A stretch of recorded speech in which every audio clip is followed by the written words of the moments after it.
Sandy Beach. Pinag-stop over natin. Stop overrun. No, papunta tayong Sydney. Galing tayong Brisbane. Ganda, may isla sa gitna. Ayun, oh.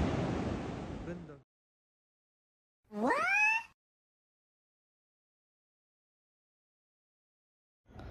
Good morning po. Tayo ay babiyahe na. Ito na yung sakyan natin. Papunta tayo ng Adelaide. So magkakaroon tayo ng stopover sa Sydney. Galing po ito ng dito po tayo galing sa Brisbane. Punta tayo ng Adelaide. So parang hindi ko masabi kasi medyo malayo talaga. And excited and medyo kinakabahan, pero it's a 4 days long drive. And nandito lahat yung mga gamit ko. Yan, punong-puno po yung camping in a sedan. Dito na ako nakatira sa kotse ko for this journey. Ang biyahe natin ngayon una ay Brisbane to Sydney, which is halos 900 kilometers to 1,000 kilometers, mga ganun po, depende po sa mga dadaanan natin at titigilan. So nandiyan na lahat yung gamit. Ready na po ako, samahan nyo ako. Magandang journey to kasi ngayon lang ulit tayo tuloy-tuloy magbablog. Talagang malayo to. Tara. And morning, this day is Tuesday. Monday po. Ang May. Naguguluhan ako kasi medyo excited na, kinakabahan. Yan, May, Monday, and this is, tara na.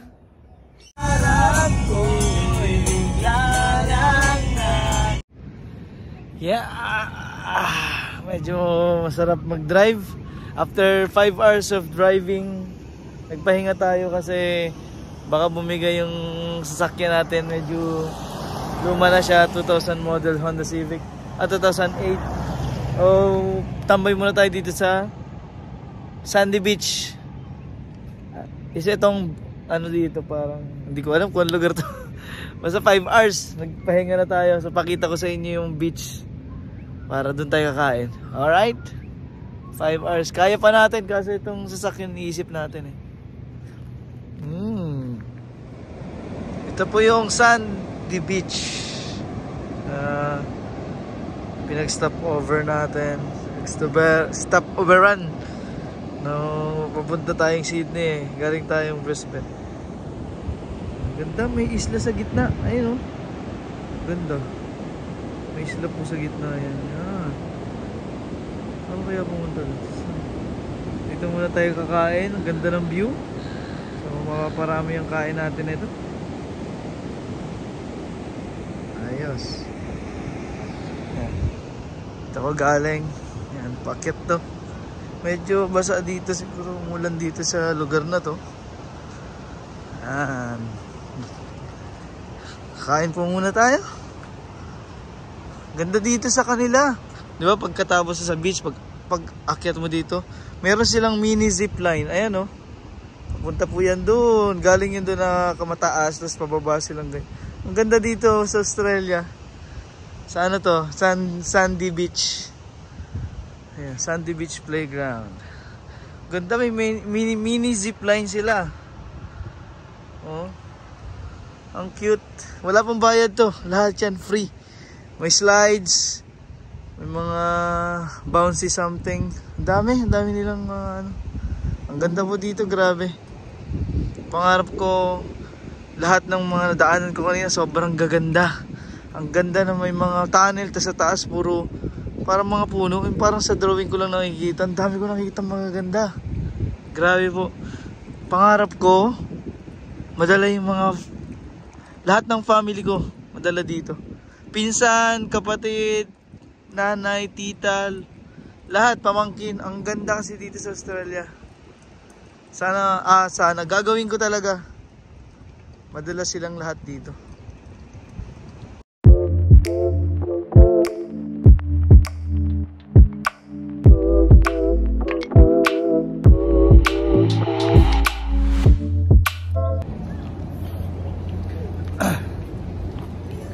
Magandang gabi ho. Sa paglalakbay ng 12 hours nakarating na tayo ng Sydney Opera. At yung nakarating ako dito first time ko noon 2019, naalala ko. Bumili ako ng ice cream noong time na yun kasi paglabas ice cream lang yung kaya kong bilhin kasi gusto kong makasave ng pera para may ipon. Kaya hindi ako kumakain sa labas dito kasi libre naman yung pagkain sa barko. Kaya kinakain ko lang ganito mga ice cream. Ito rin yung in-order ko nun sa harbor.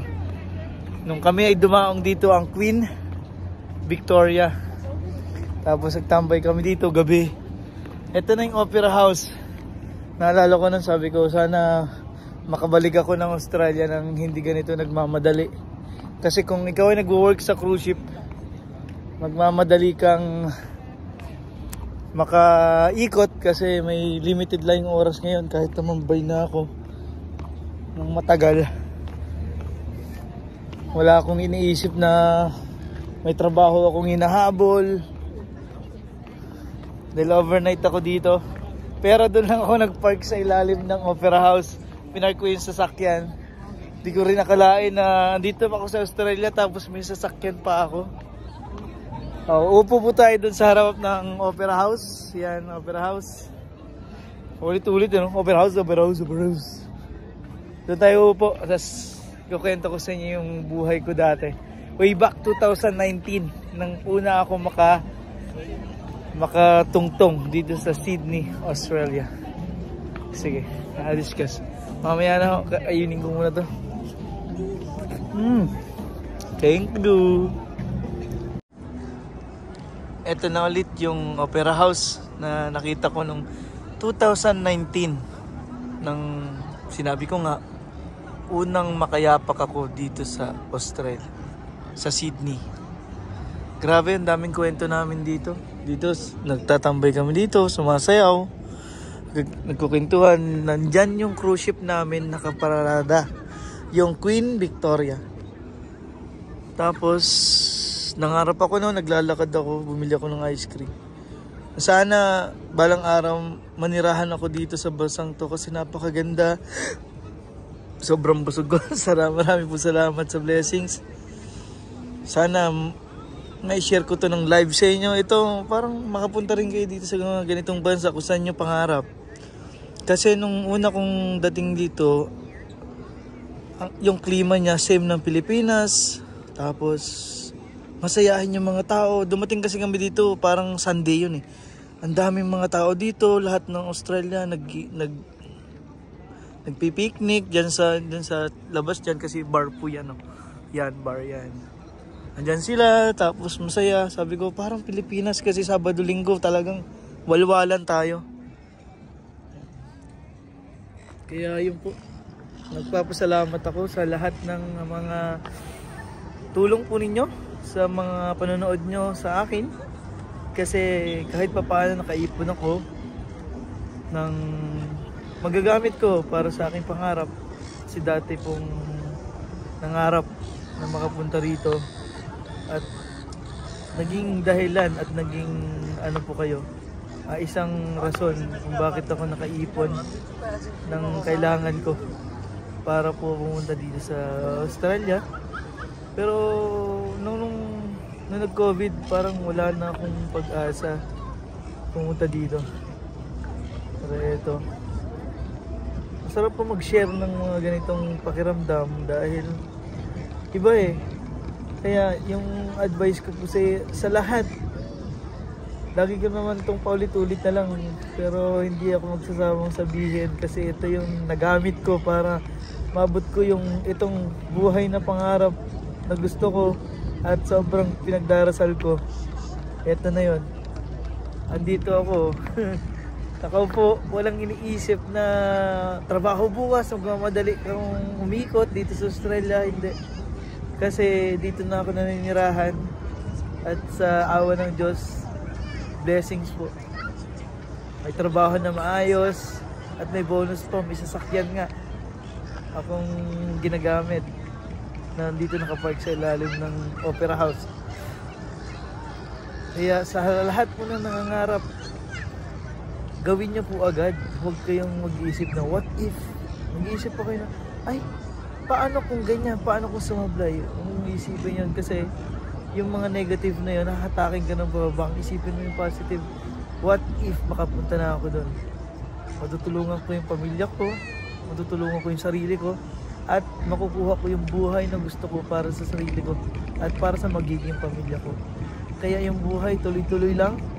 May pagsubok yan, pero hindi tumatagal ang pagsubok. Kasi parang alon yan eh. Pag alon, pababa. Pag bumaba na, wala na.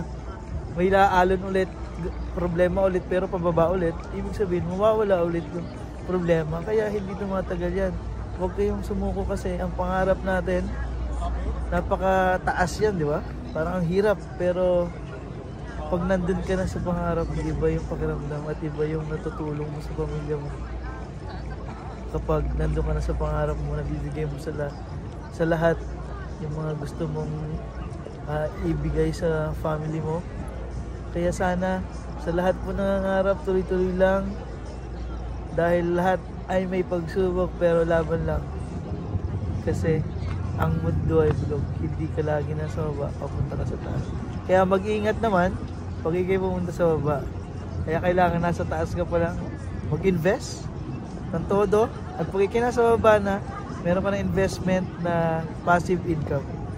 Tulad ng biglang namunta doon yung investment pa rin, di ba? Real estate, ganyan. Pag iniban mo kasi yung pera mo, lumilit yung value yun. Ibili mo ng lupa at bahay, swak na swak. Kaya, sarap ng usapan natin. Nasa likod natin ang Opera House. Ang nagsimula ng lahat. Dito nagsimula ang aking pangarap. Maraming salamat po. Magandang gabi sa inyo. Nakarating ako ng Motivasay 12 hours from Brisbane. Thank you po sa pagsubaybay. This is Sir Dongs. Sana magkita-kita po tayo. Kahit saan dito sa Australia. Hindi, nahihiya po ako. Good night. Uy, ang mga tropa.